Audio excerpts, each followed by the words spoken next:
Hello, this is Mr. Wyrick, and I'm here to talk to you about Lesson 4.2. That's the second lesson of Chapter 4. We're again talking about triangles, and today we're talking about the angles of triangles specifically.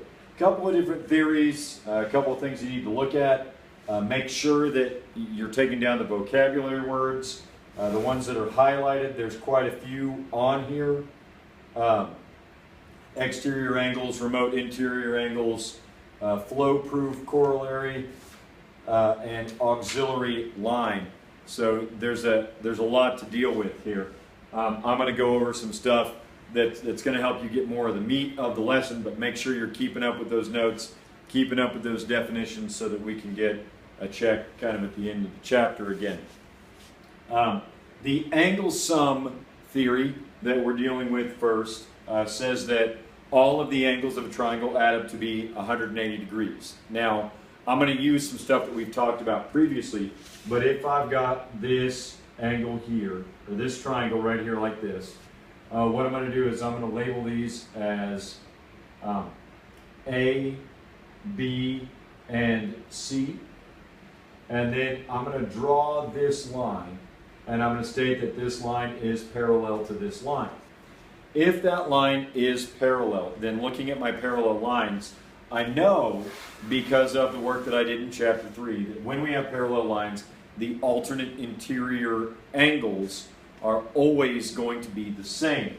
So this angle B here is going to come up here to this angle, and I'm going to label this one as B prime.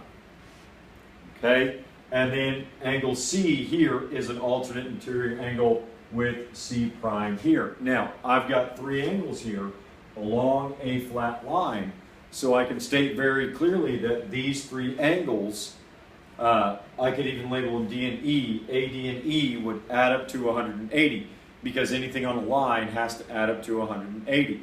Knowing that, I can substitute in what I know to be equivalent on that because of what I know about parallel lines. This is more the heart and soul of geometry, is being able to say, okay, we can substitute this in, we can make this change so that we can say definitely this is what is going to happen. Someone has already proved this once, so then once we do a couple of proofs on our own to make sure it works, we can use it as a tool moving forward.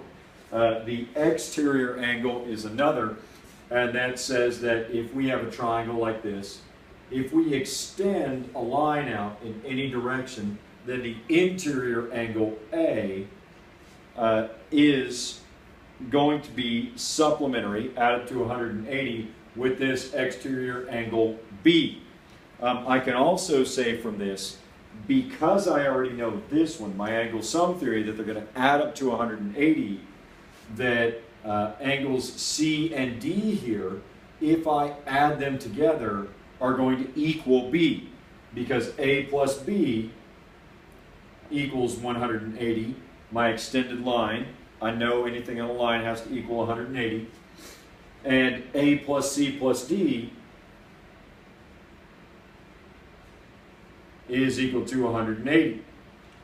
So B then is going to be equal to C plus D. So there's a couple of different things that I can say about those exterior angles. My others would be, over here, my C and D would be my remote interior angles.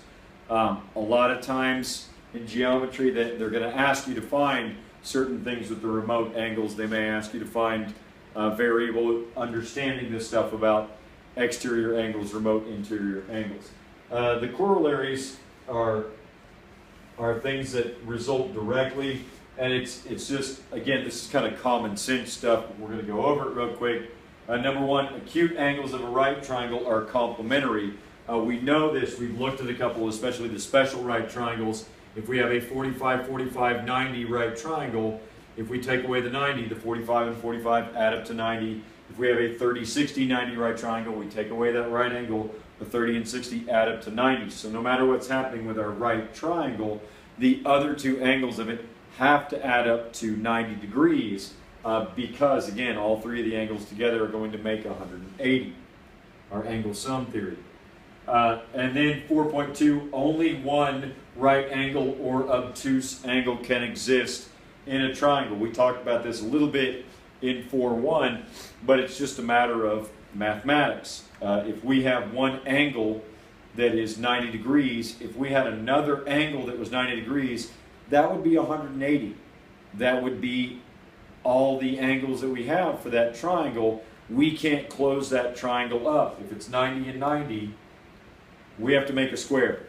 We have to make a rectangle. We can't make a triangle anymore. Same thing with these obtuse angles. If we have one that's 110, 150, something like that, and we put another one in there that's 150, there's no way that these two sides are going to cross each other and end up making a triangle.